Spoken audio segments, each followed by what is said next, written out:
Hola amigos, esta es la reflexión 84.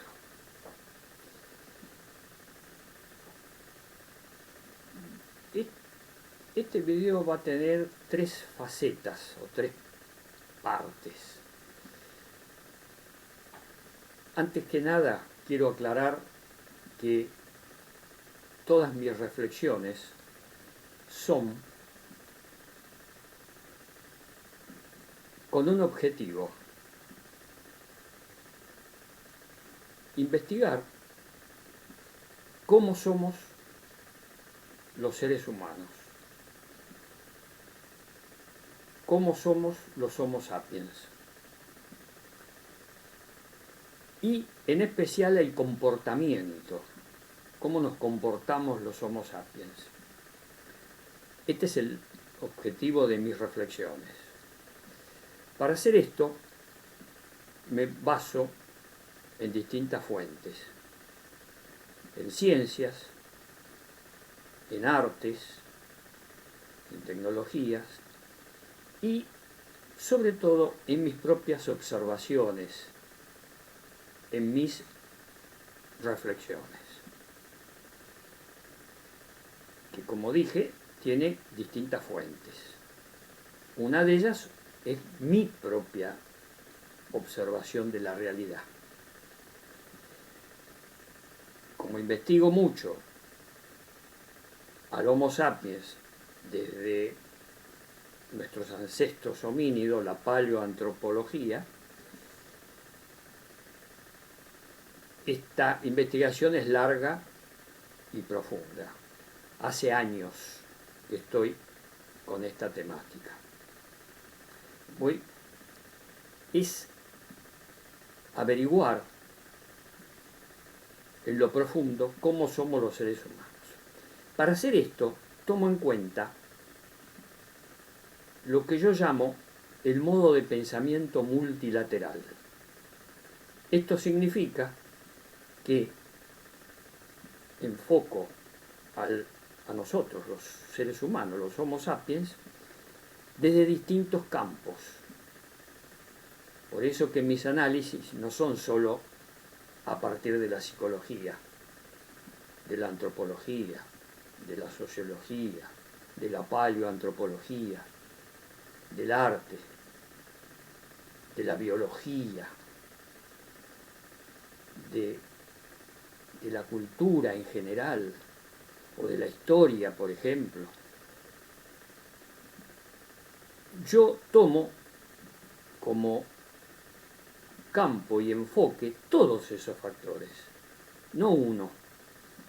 Es decir, no es un análisis psicológico, ni biológico, ni antropológico, ni sociológico exclusivamente. Tomo en cuenta todas esas fuentes y las confronto con mis propias observaciones de la realidad actual, de mi época histórica, de ahora. Pero como quiero saber cómo fuimos en el pasado, estudio las fuentes históricas, la arqueología, otra ciencia importantísima. Bueno, todo este bagaje de conocimientos trato de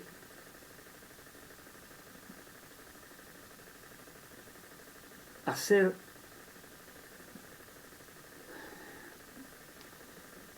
es difícil ubicar una palabra justa, exacta, que diga sin peligro de interpretaciones erróneas cuál es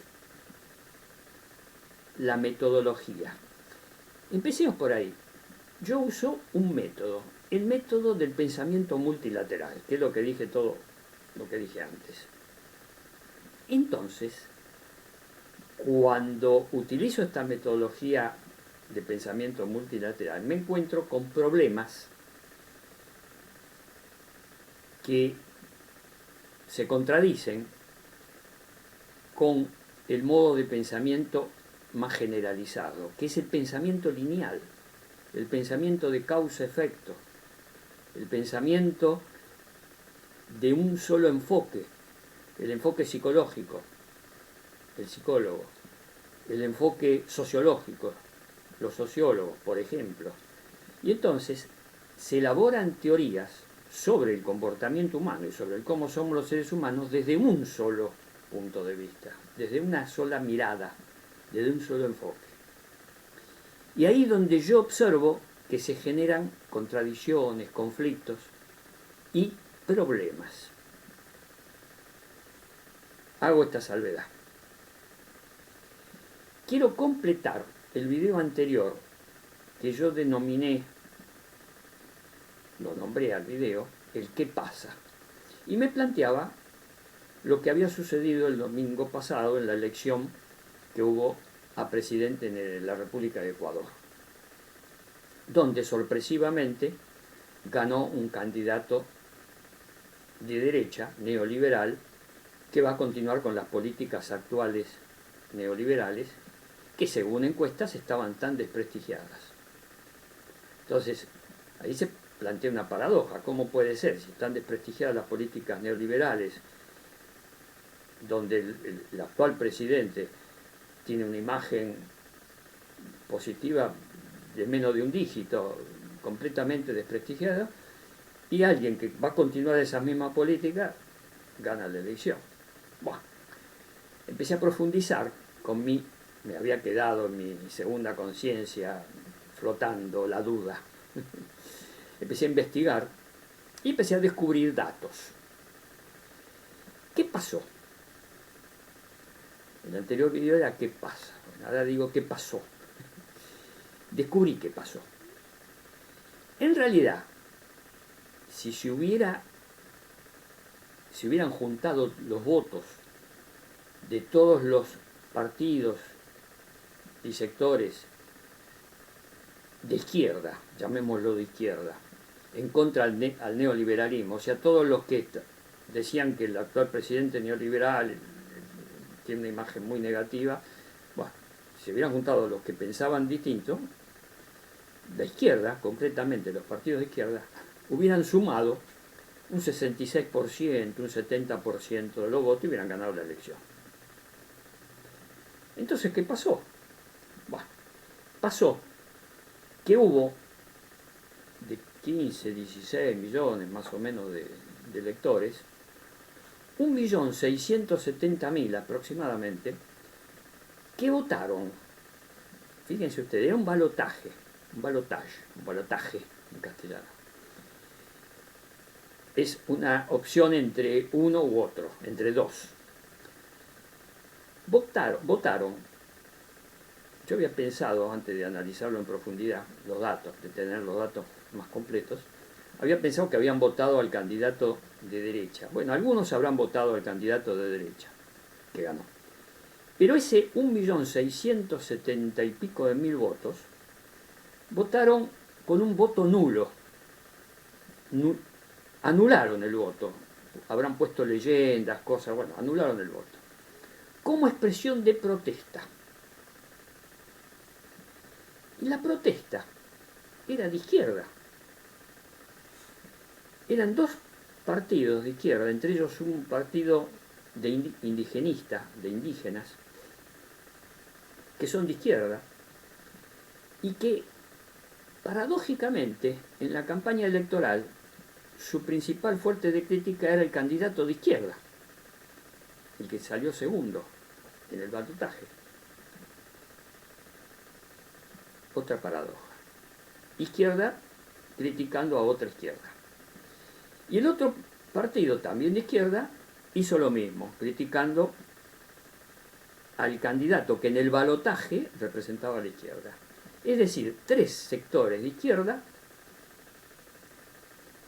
sobre todo dos de ellos, los que anularon el voto, criticando, en lugar de criticar al candidato de derecha, al neoliberal, criticaban al candidato de izquierda. Paradójico. Es decir, un confronte, una lucha entre sectores de izquierda, que juntos hubieran ganado la elección lejos.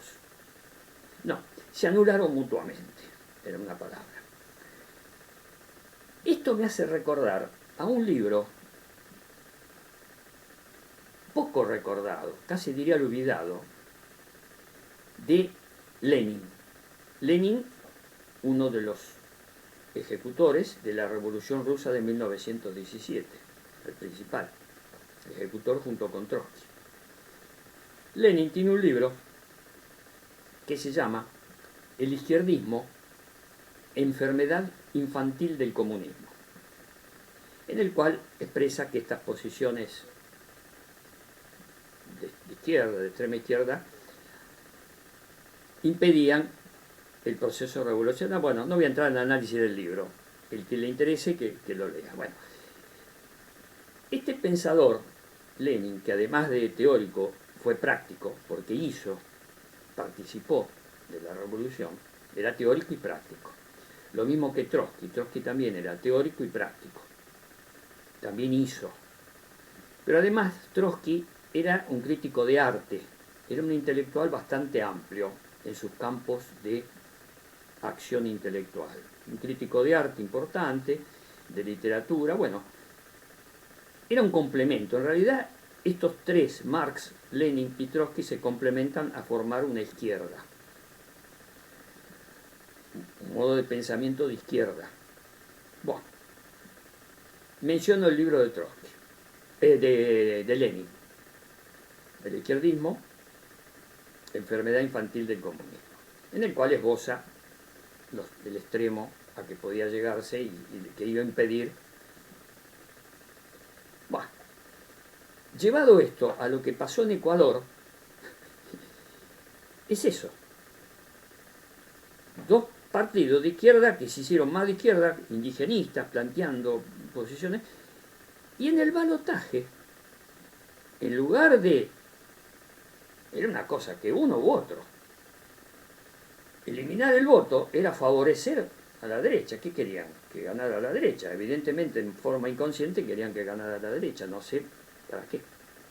Bueno, infantilismo. El asunto es que anularon el voto. Y el que ganó por 500, 600 mil votos de diferencia, si hubiera sumado, bueno, hubieran llegado al 66%, 70% los tres fracciones de izquierda. Perdón. Bueno, me hace carraspear la idea de tanta estupidez, porque yo lo digo en todos mis videos, una de las características básicas del Homo sapiens es la estupidez. Y esto es una estupidez, porque sabiendo que en la realidad estaban favoreciendo al otro, en lugar de tomarlo al verdadero adversario, lo tomaron al camarada de ruta, al camarada, al compañero, porque estaban enojados porque ellos querían lo de Máxima, el programa de izquierda de Máxima. Bueno, algo parecido a esto también pasó en las elecciones que hubo en Bolivia, ya no de presidente, que ya había ganado la izquierda a presidente, pero hubo elecciones de segunda vuelta en 4 departamentos. Ellos lo denominan departamentos, vendrían a ser como en la Argentina decimos provincias o estados en otros países.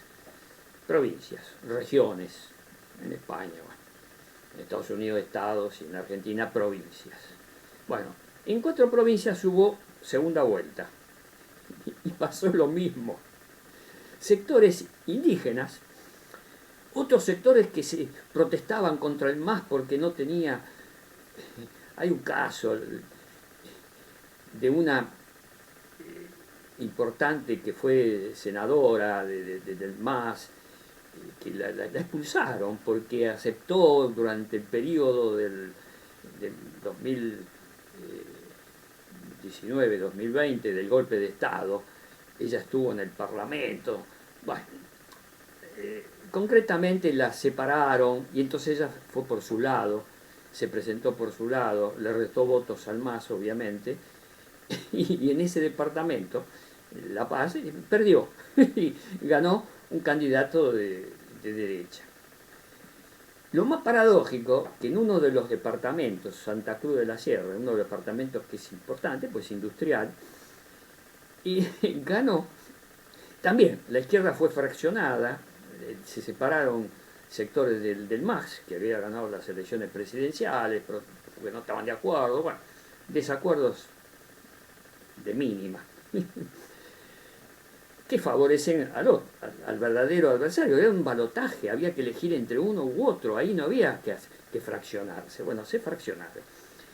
Y ganó aquí el candidato a gobernador, que fue uno de los promotores del golpe de Estado a Evo Morales, Camacho se llama, un individuo de derecha, que se presentó a elecciones y consiguió ganar por el fraccionamiento que se produjo en el MAS. Y lo mismo los otros tres departamentos. Creo que uno de la Chuquisaca, otro, bueno, en total 4 departamentos. Pasó lo mismo, la izquierda, sectores del MAS que se separaron y no votaron al candidato del MAS. O sea que le hicieron perder votos al MAS, que es el Movimiento al Socialismo, y PSP, Instrumento Político Soberanía del Pueblo, que es el que ganó las elecciones presidenciales, y con el candidato Arce, que es el presidente, el actual presidente. Bueno, es decir, en conclusión de estos dos hechos, datos de la realidad. Yo siempre un cabo suelto. Cuando digo cabo suelto, porque son datos de la realidad, es información de la realidad. La conclusión es que la izquierda se fracciona, hace actos infantiles, como decía Lenin, y permite que gane la derecha. En el caso de Ecuador, nada menos que la presidencia, y en el caso de Bolivia, las gobernaciones, los departamentos. Hay un infantilismo. Entonces, estos dos hechos me llevaron a empezar a investigar un poco más a fondo todo el movimiento de la izquierda más o menos reciente, moderna, de Marx en adelante. Y entonces empecé a investigar a fondo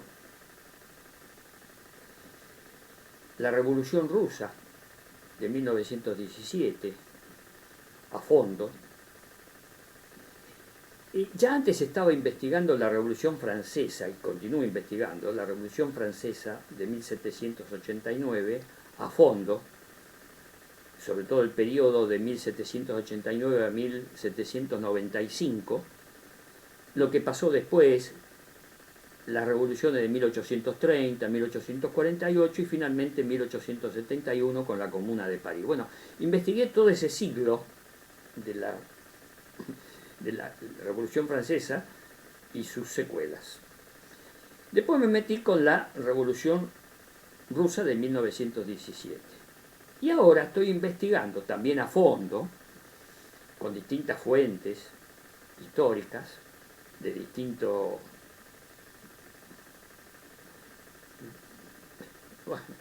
distinta forma de pensar, la Revolución Española, que se produjo previo a la Guerra Civil Española.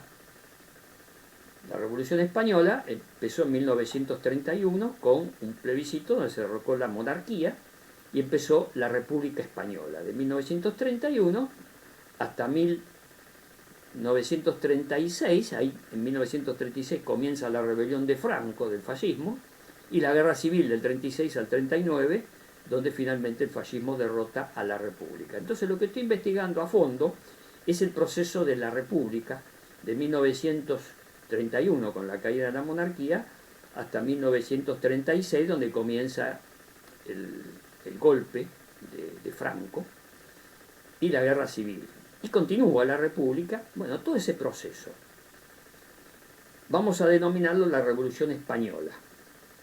Lo estoy estudiando, yo lo conocía, todas estas cosas que estoy diciendo yo las conocía, pero ahora estoy profundizando, porque me llama la atención el infantilismo de la izquierda, me llama la atención. Y efectivamente, hay un infantilismo. Hay una forma de ver la realidad lineal. Bueno, esta es una parte del video.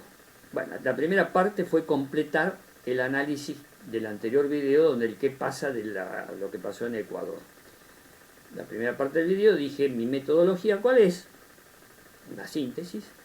Luego analicé en una segunda parte del video, estoy tratando de hacerlo lo más corto posible el video, no sé si voy a poder porque estoy desarrollando muchos temas importantes. Desarrollé una explicación de lo que pasó en Ecuador y en Bolivia. Luego, comentando que estoy estudiando a fondo, en profundidad, con distintas fuentes, fuentes históricas, fuentes sociológicas, fuentes artísticas, de arte, grabados de la época, fotografías en caso de la Revolución Española, fotografías, films, películas, bueno, todo tipo de información de fuentes distintas, diversas, de distintos campos científicos.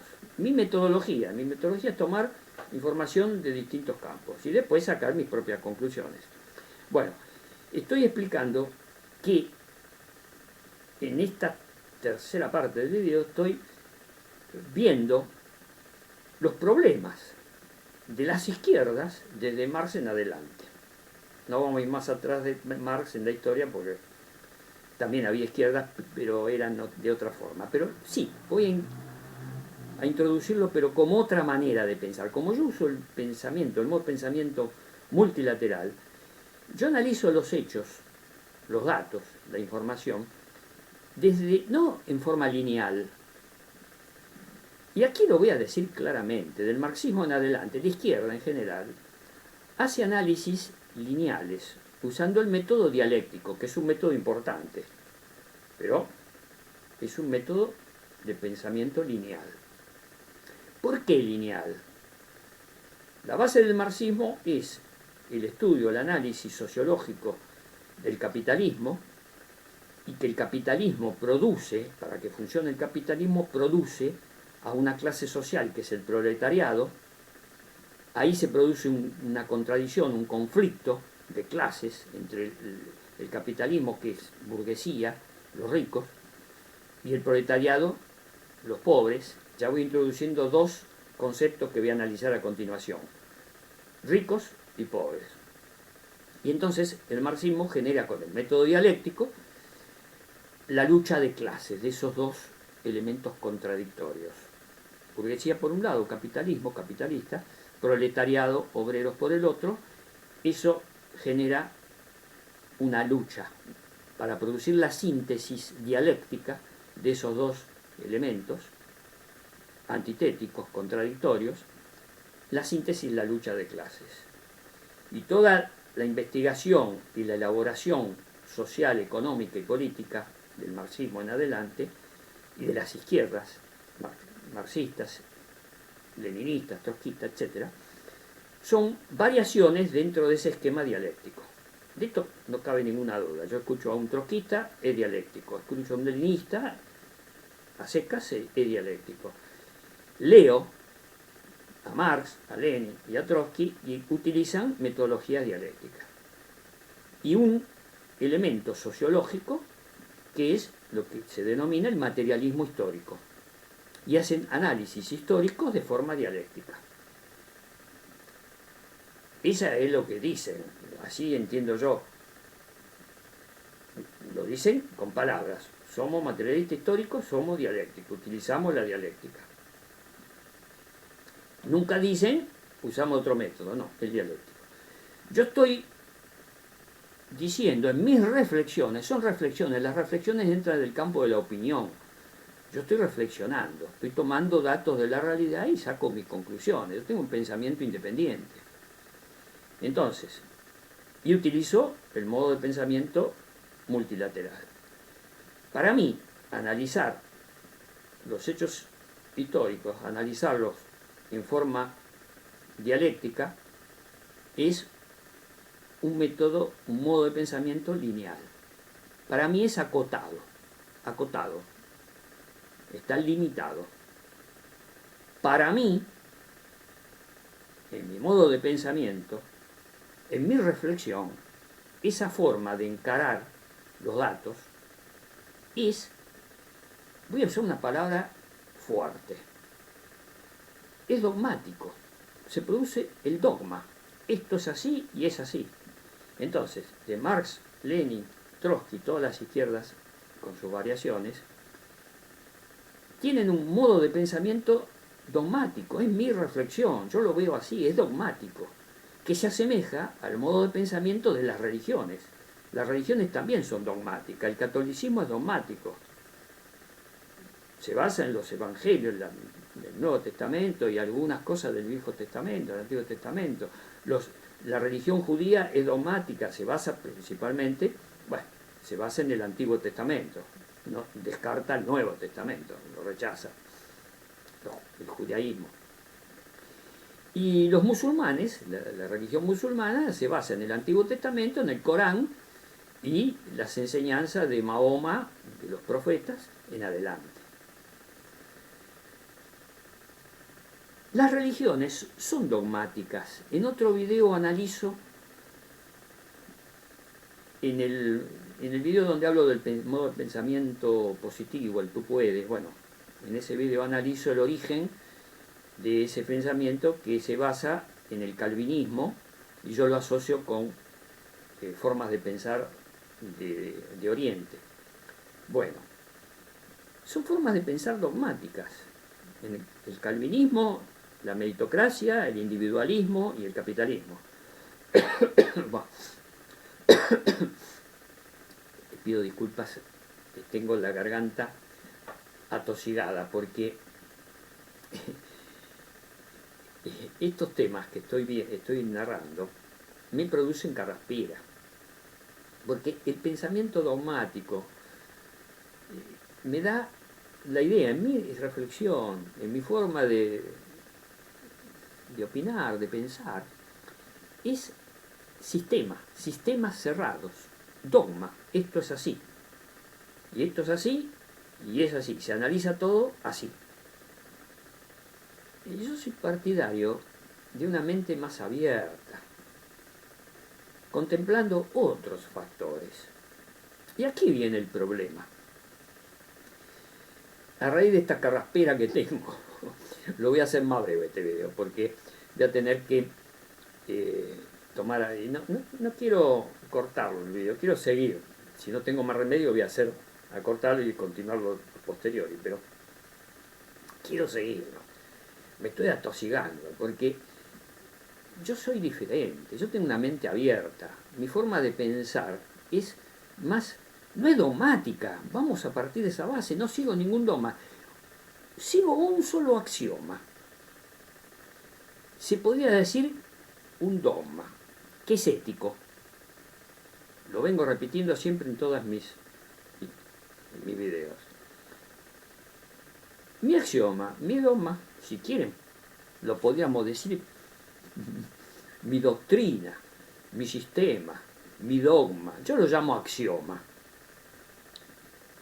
Por ahora lo tengo como axioma, ¿está? Sujeto, bueno, por ahora es mi axioma, que es no dañar, en especial a otro ser humano. Ahí me planto, ahí me cierro, ahí hago un sistema. Yo lo llamo axioma. Mi axioma ético es ese. Y todo lo confronto con ese axioma. Cuando choca con ese axioma, lo descarto. Mi mente es abierta. Por ahora. No sé en el futuro si voy a seguir evolucionando y voy a poner en duda ese axioma. Por ahora es un axioma. Por eso lo llamo axioma. No quiero denominarlo ni doctrina, ni sistema cerrado, no, es mi axioma. Parto de esa base ética. Es lo único que tomo como, por ahora, inamovible. Vamos a ver cómo sigo elaborando mis reflexiones, porque la cosa es muy, muy compleja.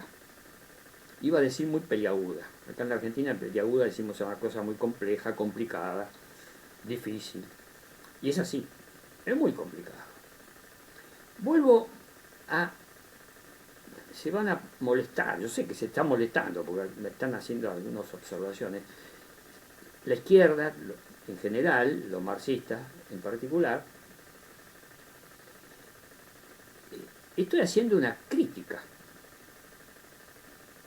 Es una crítica. Yo lo denominaría observación de debilidades.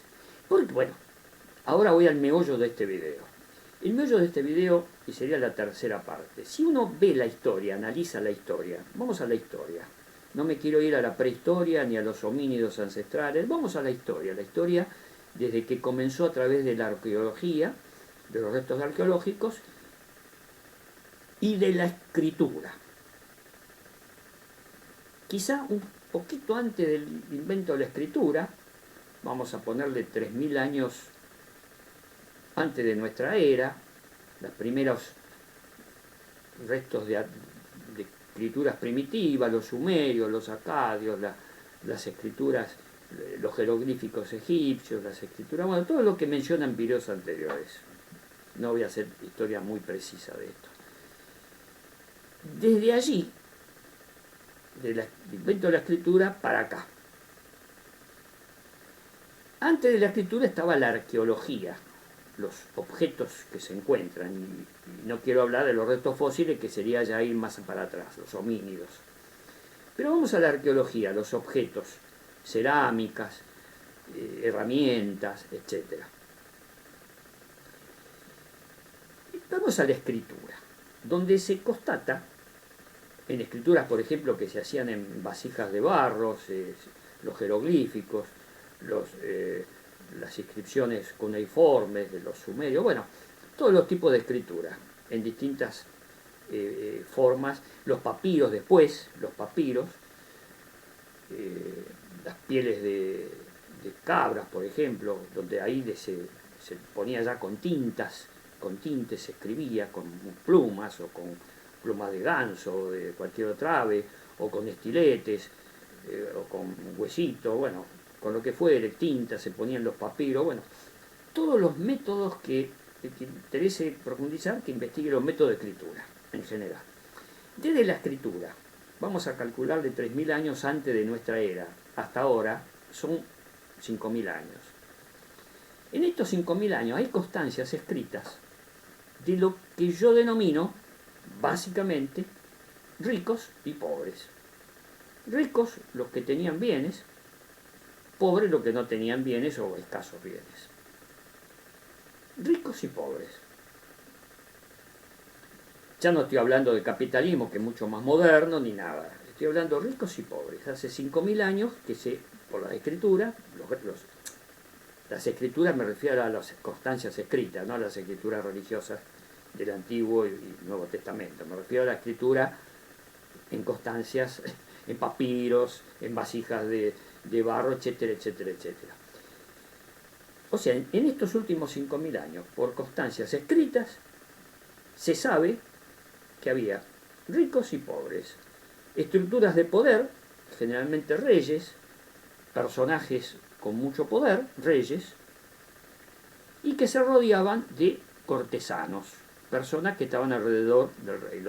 Los faraones egipcios tenían a los cortesanos que estaban alrededor del faraón, a los sumos sacerdotes, ahí están siempre asociados, en estas civilizaciones antiguas, elementos religiosos, asociados al poder faraón, estaban los sumos sacerdotes.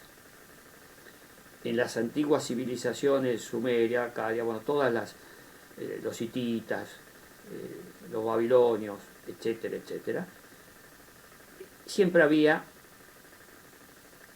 religiosos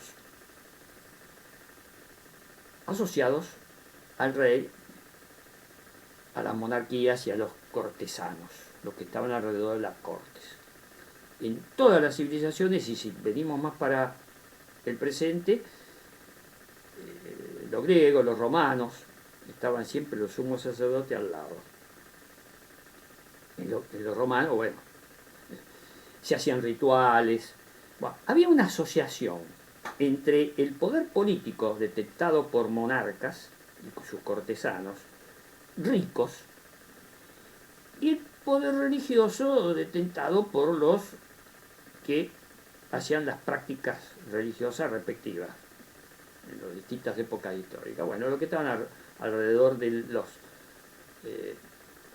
las religiones politeístas, los faraones, bueno,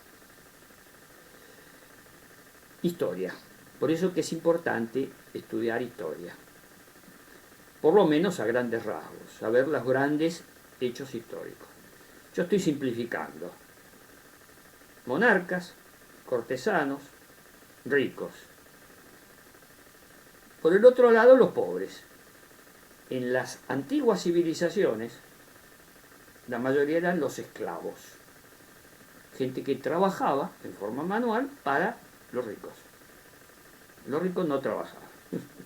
Vivían con sus bienes, sus riquezas, generalmente tierras, se apropiaban de tierras, y los que trabajaban las tierras eran los esclavos. Luego vino la Edad Media, también, ricos y pobres, los amos, los dueños de las tierras, y los esclavos que les trabajaban, que eran denominados siervos de la gleba, que eran esclavos. Entonces, luego, durante toda la Edad Media, 1000 y pico de años, siervos de la gleba, amos y esclavos. Los esclavos eran los siervos de la gleba, los amos siempre los cortesanos, los que estaban alrededor del rey, todas monarquías, ricos, ricos y pobres. Yo lo sintetizo, lo simplifico, ricos y pobres, 5000 años de ricos y pobres. Por supuesto que analizando más a fondo en la historia había rebeliones. Se me ocurre en este momento, por asociación libre de ideas, Espartaco, en la República Romana, antes del Imperio Romano. En la época de la República, la sublevación de los esclavos gladiadores, Espartaco, la figura de Espartaco es muy importante. Tan importante es que movimientos de izquierda marxistas, Rosa Luxemburgo, por ejemplo, adoptaban para su fracción política el nombre de espartaquistas, en homenaje a Espartaco. Espartaco fue un gladiador romano que se sublevó, que estuvo a punto de derrotar a la República Romana y que no atacó a Roma, que dio la vuelta, se fue al sur de la península itálica y se fue diluyendo. La gran rebelión de los gladiadores esclavos, que si hubiera ganado Espartaco quizá hubiera cambiado la historia. Hay varias épocas históricas donde se producen estas rebeliones de los pobres contra los ricos, que por errores de los pobres no lograron tomar el poder, derrotar a los ricos. A lo mejor hubiera cambiado la historia hubiera sido distinta, pero siempre a largo plazo los ricos terminan predominando. Se me ocurre Espartaco, hay muchas rebeliones, las rebeliones campesinas en Rusia antes de la Revolución Rusa, rebeliones campesinas contra los poseedores de la tierra, contra el zar, aunque eran rebeliones muy tibias contra el zar, el padrecito zar, le decían, no atacaban directamente en esas rebeliones campesinas, sino a los dueños de la tierra. Ahí sí era esclavo de la gleba, antes de la Revolución Rusa. La Edad Media llegó hasta avanzadas épocas históricas en Rusia. Bueno, el esquema que yo quiero demostrar es el de ricos y pobres. Los pobres, con sublevaciones, siempre en derrota. Hablando de Rusia, por ejemplo, me acuerdo de la Revolución Rusa de 1905, que fue previa a la Gran Revolución de 1917, la Gran Revolución Rusa de 1905, propiciada por estas sublevaciones de campesinos, que consiguió que el zar, no era contra el zar, fue reprimida por el zar, por el zarismo, fue reprimida violentamente, con muertos, masacres. Le pedían al zar una reforma en el sistema agrario. bueno, ahí empezó todo el proceso revolucionario que fue de 1905 a 1917. Hubo un lapso allí donde los pensadores de tipo de izquierda marxista y sus camaradas de ruta, los populistas, los anarquistas, bueno, no voy a entrar en análisis específico de esto, que el que le interese que investigue, como estoy haciendo yo ahora, a fondo las revoluciones. Lo que yo quiero señalar en este video es que el esquema de ricos y pobres hace 5.000 años que está vigente, con distintos nombres del sistema de gobierno, sean monarquías, sean repúblicas. Y ahora tenemos el sistema capitalista. El sistema capitalista es la hegemonía de ricos a través de el capital, de ricos, dueños de capital, el capitalismo industrial, fábricas. Ahora tenemos la evolución del capitalismo industrial, que es el capitalismo financiero, lo señalo en muchos de mis videos, capitalismo financiero, las finanzas, la especulación financiera, donde se enriquecen estos ricos. Y voy a ir redondeando este video, que es general, como se verá, es general. La base del video es que hace 5.000 años tenemos ricos y pobres, con distintos nombres a los ricos y con distintos nombres a los pobres. Los pobres, esclavos, siervos de la gleba, proletarios, ahora también asalariados, trabajadores, clase baja, media, clase media baja, bueno, los que viven del salario, de los jubilados, etc. Y los ricos, los dueños, los cortesanos, los que estaban alrededor de los reyes, los dueños de la tierra, después los dueños de la fábrica con el capitalismo industrial, la generación del capital, el capitalismo industrial, las fábricas, los burgueses, ricos. Y ahora están los súper ricos, y voy a redondear este video con este último concepto que se engloba con otro concepto que es tremendo, que es el problema de la desigualdad. En todos estos 5.000 años de historia, ricos y pobres, ahora tenemos súper ricos y súper pobres, con lo cual quiero significar que el problema de la desigualdad se acentuó.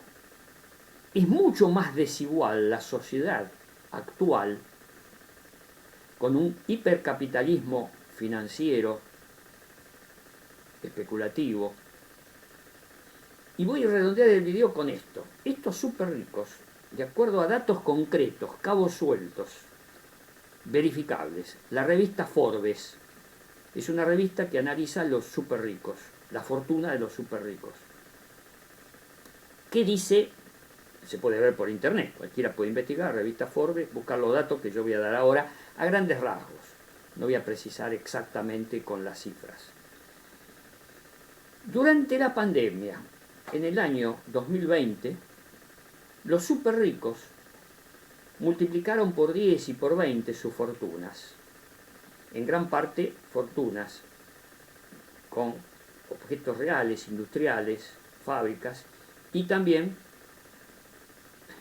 el capital financiero, papeles, acciones, criptomonedas, que los refugian, esos depósitos bancarios, los refugian en países denominados comúnmente paraísos fiscales, donde no les cobran impuestos, entonces allí están refugiados estos súper ricos, para evadir impuestos. Y al evadir impuestos aumentan sus fortunas. El objetivo de la codicia, lo que yo menciono siempre, los súper ricos. Entonces, en el video digo 5.000 años de ricos y pobres. Ahora tenemos súper ricos y súper pobres.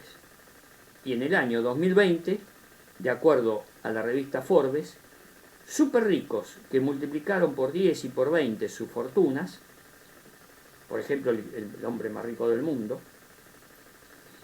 creo que de 40.000 millones de dólares, para dar una cifra, pasó a los 190.000 millones de dólares, o más. No más. más. El segundo, más o menos lo mismo. Hay 100 súper ricos en el planeta en estos momentos de capitalismo financiero, como le digo yo, especulativo. Hay 100 súper, voy a usar un argentinismo, súper recontra ricos, que en el año 2020 multiplicaron por 10 y por 20 sus fortunas. Mientras que en la otra parte de la escala social, los pobres, hicieron lo mismo, pero para ser más pobres. Fueron 10, 20 veces más pobres. Y aparecen en forma tremenda los super pobres, los indigentes, los que están en la calle. La desigualdad es tremenda. Y en la República Argentina tenemos de esos 100 super ricos, dueños de grandes empresas y de grandes fortunas, super ricos de Forbes. Métanse en la revista Forbes y ahí busquen estos datos. De esos 100 hay 6 que son argentinos, súper ricos argentinos, que hicieron lo mismo. Multiplicaron en el 2020 con plena pandemia, mientras todo el pueblo, el planeta sufría la pandemia y la pobreza, el desempleo, la desigualdad se aumentaba. Esta gente aumentó por 10, por 20 sus fortunas, que en todos los casos son fortunas malavidas, que vienen de, bueno, esto lo analizo en otros videos, el origen de estas fortunas. Bueno, la Argentina viene del reparto de tierra que hicieron los que le robaron las tierras a los aborígenes, aborígenes de la Argentina. O sea, los indígenas, aborígenes, propietarios de la tierra, y que paulatinamente el hombre blanco le fue, con campañas militares, las campañas del desierto, le decían, fue conquistando esa zona, y uno de los conquistadores del desierto, el general Roca, robó tierras y las repartió entre sus generales, entre familias determinadas, y hay 1000, 2000 familias en la Argentina que tienen repartidas grandes territorios, grandes hectáreas de tierras, originadas del robo primitivo a los aborígenes. Ahí empezó la historia. En todos los países pasa algo parecido. Ya conté en otros videos cómo el gran capital industrial inglés se generó a través de los piratas ingleses que le robaban a los galeones españoles, les robaban el oro y la plata que a su vez los españoles le robaban a los aborígenes de América, sacándoles el oro y la plata. Siempre el origen del capital comienza por un robo. Ahí tenía razón Proudhon, un pensador, el origen del anarquismo. Bueno, digo nada más, menciona Proudhon. Tenía razón, decía que la propiedad es un robo. Bueno, yo digo que las grandes propiedades, las grandes acumulación de capital, comienzan con un robo a alguien. Bueno, yo voy a ir a los datos actuales, no al origen de cómo se generan, pero que quede latente que el origen de las grandes fortunas y el origen empieza por algún robo a alguien, por un daño, un perjuicio a alguien. Estoy dando cabos sueltos a tener en cuenta, porque mi reflexión es una constante suelta de cabos sueltos, de datos. Buah. Vuelvo a la revista Forbes. ¿Qué demuestra estos análisis de los super recontra ricos y los super pobres? La desigualdad. Entonces, este video quiero redondearlo con 5000 años de ricos y pobres, simplificado, sin entrar en el análisis específico marxista, que lo voy a dejar para otro video. Pero ya insinúo que la metodología dialéctica marxista tiene sus lagunas, tiene sus problemas de estrategia, de táctica, incluso de choques con mi concepto ético de no dañar en especial a otro ser humano, porque generalmente se busca la revolución incluso tal vez legal, de elecciones por ejemplo, siempre genera violencia, porque hay reacciones y hay represiones, y siempre en las represiones hay violencia y gente que muere, heridos, etcétera, de un lado o de otro. Entonces hay violencia. Entonces yo tengo otras estrategias y otras tácticas, que las voy a ir desarrollando en mis reflexiones. Pero ahora quiero especificar en este video 5.000 años de ricos y pobres, y ahora de súper ricos y de súper pobres. La síntesis de súper rico y súper pobre, la síntesis dialéctica, es una ironía esto, es la desigualdad. Estoy usando el método dialéctico pero como ironía. ¿Por qué como ironía? Porque hay otros factores, hay múltiples factores que inciden. Pero usando el método dialéctico tenemos, para simplificar, los súper ricos, la tesis, los súper pobres, la antítesis. La lucha, o la síntesis dialéctica, es la desigualdad.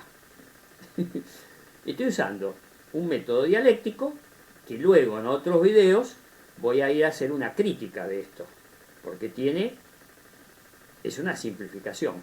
Quiero ir demostrando que el método dialéctico, el método de las izquierdas, es una simplificación. Por eso fracasan, las revoluciones fracasan. La revolución francesa, bueno, la primera revolución francesa en 1789 llegó a Napoleón I, fracasó. La Comuna de París en 1871 también fracasó. La revolución bolchevique derivó en el estalinismo, capitalismo de Estado, viene a ser eso.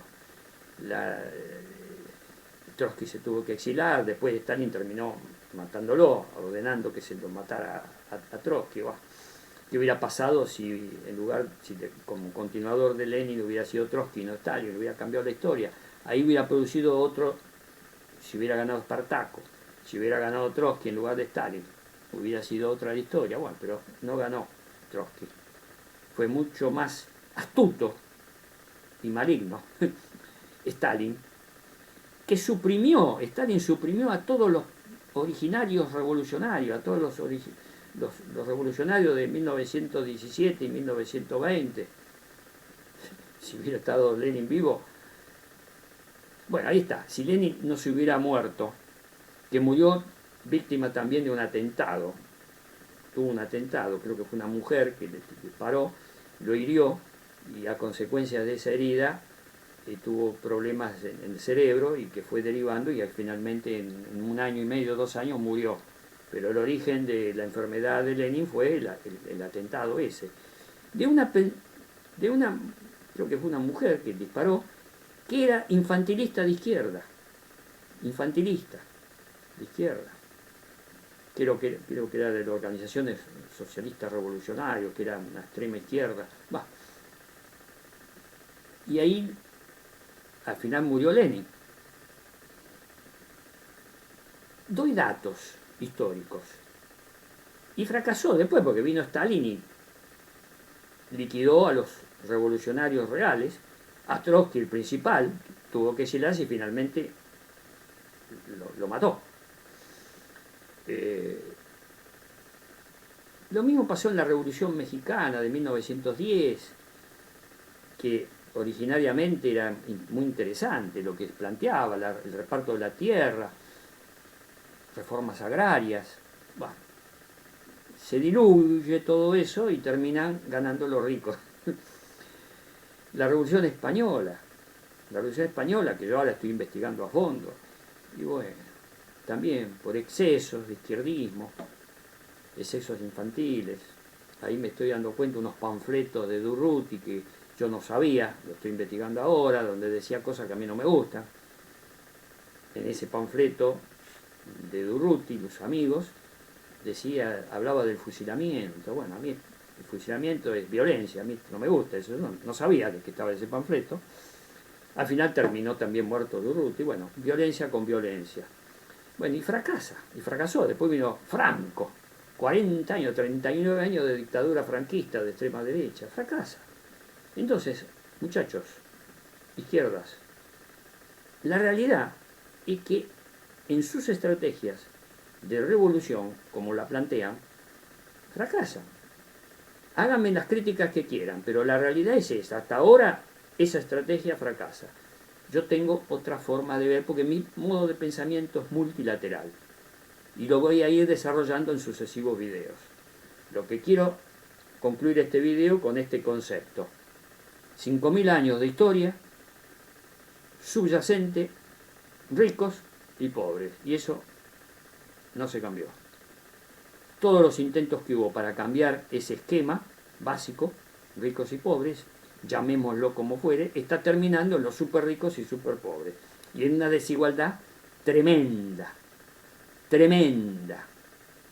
Y encima, el sistema de los súper ricos, el sistema capitalista desarrollado, con concentración del capital enorme, grandes empresas multinacionales, que están destruyendo el planeta. Encima de producir super pobres, destruyendo al Homo sapiens pobre,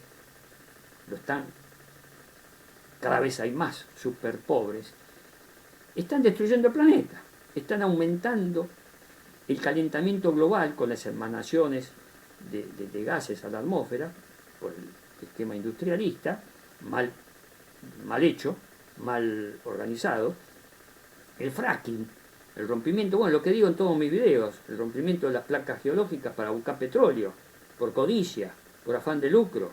El capitalismo es codicia, lucro. El capitalismo es un gran enemigo de la humanidad. Está destruyendo el planeta, están incendiando en forma intencional la Amazonia, que es el pulmón del planeta. Acá en la Argentina hubo incendios en el sur, en la Patagonia, incendios tremendos internacionales, de bosques, de pulmones del planeta. El capitalismo está erosionando al planeta, sacándole riquezas de forma desorganizada, de forma acuciados por el lucro, por la codicia, de forma tremenda, extrayendo minerales, extrayendo oro, usando elementos venenosos para sacar el oro, usan veneno, están envenenando aguas, el trastorno que el capitalismo está haciendo sobre la ecología del planeta es una destrucción del planeta. El gran enemigo es el capitalismo, expresado por estas empresas multinacionales, oligopólicas, concentradas. Y encima las izquierdas, y aquí voy concluyendo el video, vuelvo al origen de este video. Ecuador, en Bolivia en menor escala porque fueron departamentos, o sea, provincias. No gravita tanto en el Estado plurinacional de Bolivia. Estado plurinacional de Bolivia. No gravita tanto porque el presidente sigue de izquierda. Pero en Ecuador, el infantilismo de esas tres fracciones de izquierda que unidas hubieran sido el 66%, el 70% hubieran ganado la elección, por esa posición de máxima, extrema, y atacaban al candidato de izquierda, que por lo menos no iba a ser lo que va a ser ahora este nuevo presidente. Se autodestruyen, esa es la palabra exacta, las izquierdas se autodestruyen por un infantilismo, esta es la realidad, y van a seguir pensando así porque son dogmáticos, cerrados, muy dogmáticos, de máxima, siempre plantean cuestiones de máxima. Ahora me van a decir, me parece, bueno, pues entonces que hay que hacer un acuerdo con los burgueses. No, lo que yo planteo, y lo estoy insinuando en mi video, es otra cosa. Es otra cosa. Es un cambio cultural de base, de la base mental, y de ir formando, y aquí termino el video con un concepto que lo voy a desarrollar en otros videos, lo que yo llamo, hace años que lo vengo llamando así, un estado paralelo. No paralelos, o sea, lelos, busquen en el diccionario que decir lelos. No, paralelo, o sea, sin destruir el estado clásico basado en el poder, ir construyendo a través de un cambio cultural, lo llamo cambio cultural, no revolución cultural, sino cambio cultural, una nueva cultura, ir construyendo un estado paralelo. Esto lo voy a desarrollar en otros videos, pero dejo ese cabo suelto. Y se puede hacer, es una nueva estrategia, yo lo voy a plantear. Por supuesto, los dogmáticos, cerrados, en que esto se debe imponer y que todo se hace tomando el poder y que la solución, la toma del poder fracasa porque siempre priva el más fuerte. Ahí me van a decir que soy darwinista social. Pero es así, la realidad está demostrando que priva el más fuerte, los ricos, los super ricos, y que cada vez más pobre y super pobre, y priva siempre el rico y el super rico, que tienen el poder, el control, el dominio, el poder. Entonces, sacarles el poder por la fuerza, se ha intentado. ¿Qué se produce? Que esos proletarios pobres que toman el poder se corrompen. Viene el tema de la corrupción, de la burocracia, se burocratiza el Estado tomado por el poder, por los pobres, por los proletarios, bueno, se burocratizan. Pasó en la Unión Soviética. El estalinismo se sustentó en la burocracia. Y la burocracia se corrompe. Y lo que decía Napoleón, todo hombre tiene su precio, quería decir, todo ser humano tiene su precio. ¿Y por qué? Y porque los seres humanos, una de sus características básicas, según yo reitero, es la codicia. Codicia sobre bienes y sobre personas. Sobre personas el poder, sobre bienes la riqueza. La codicia. Y entonces la corrupción. Los capitalistas, supercapitalistas, nunca son destruidos totalmente. Y de últimas, si son destruidos totalmente, en esa burocracia que se arma, se genera la corrupción.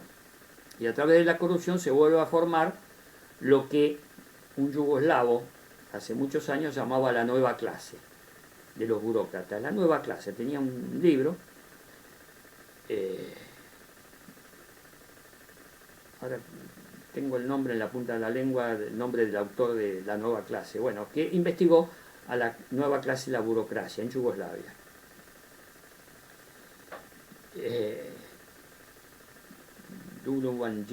Bueno, no quiero, en este momento no recuerdo el nombre exacto, pero me recuerdo el libro La nueva clase. Investigó la burocracia, pero es un hecho claro y evidente, las burocracias.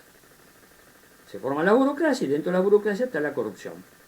Y el exacerbar esa característica básica de la codicia.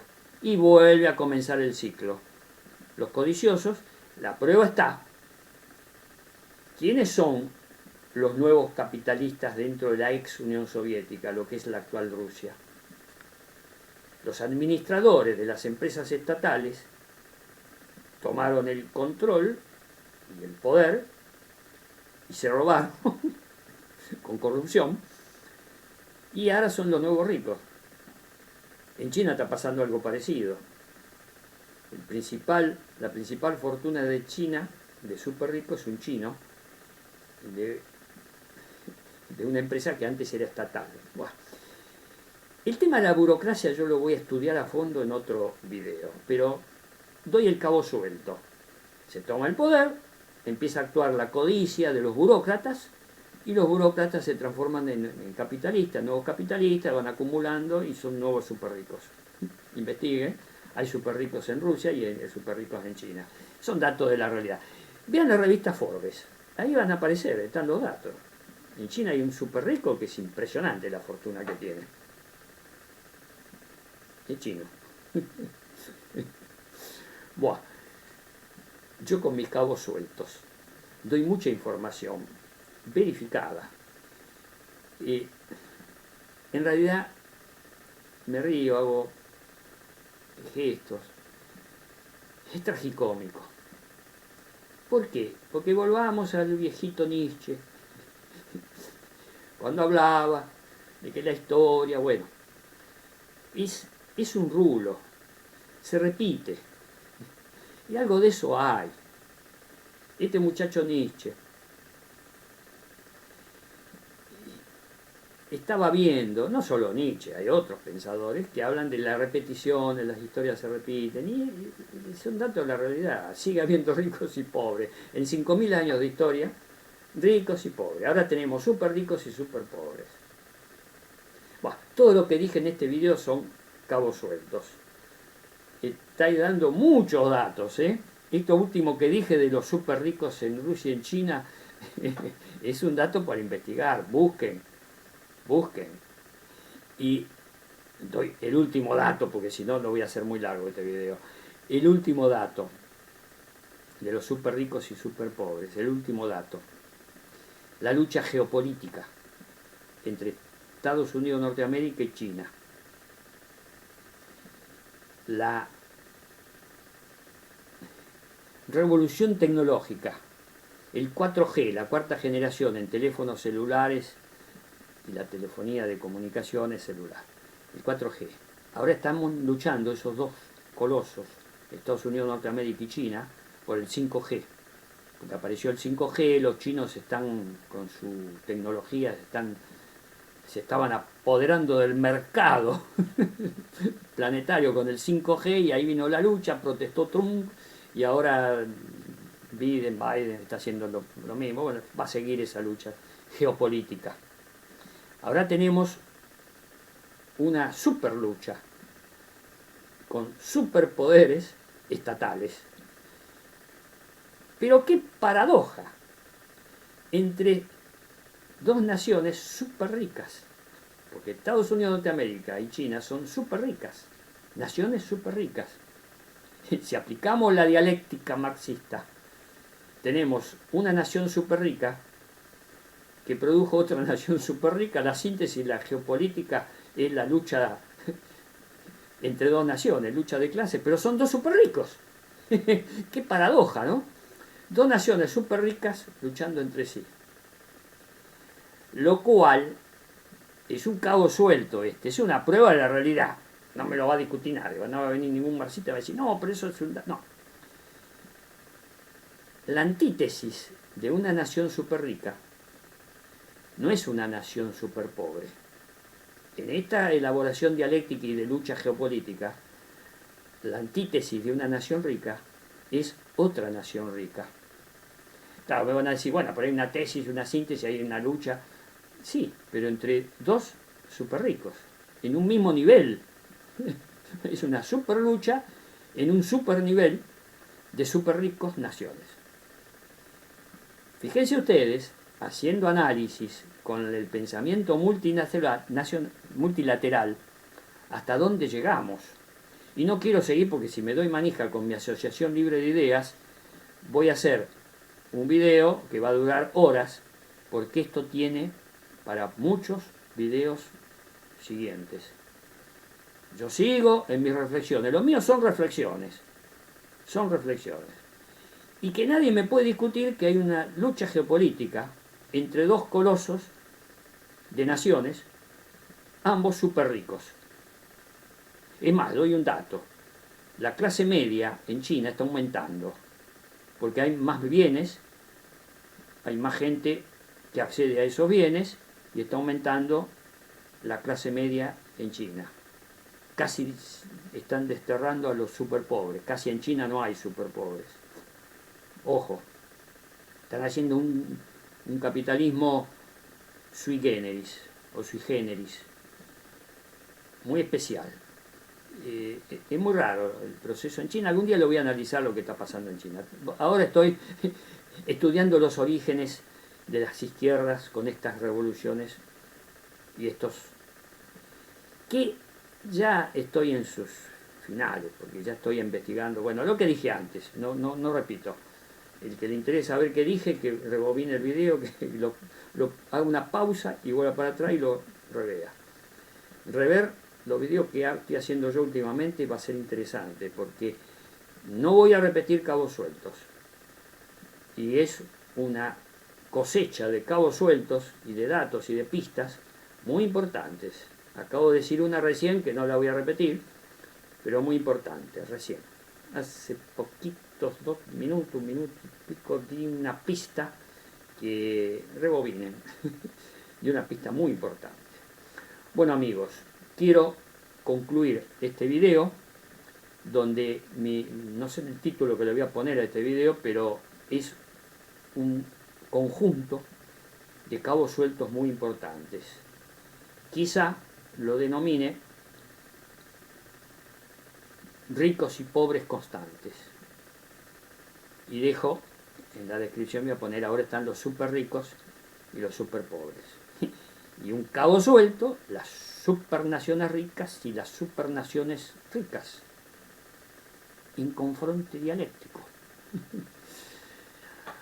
Amigos, será hasta el próximo video. Cada vez lo estoy haciendo más tragicómico, porque el cómo somos los seres humanos, cuando uno la analiza desde un punto de vista de un modo de pensamiento multilateral, aparecen facetas de comedia y facetas de tragedia.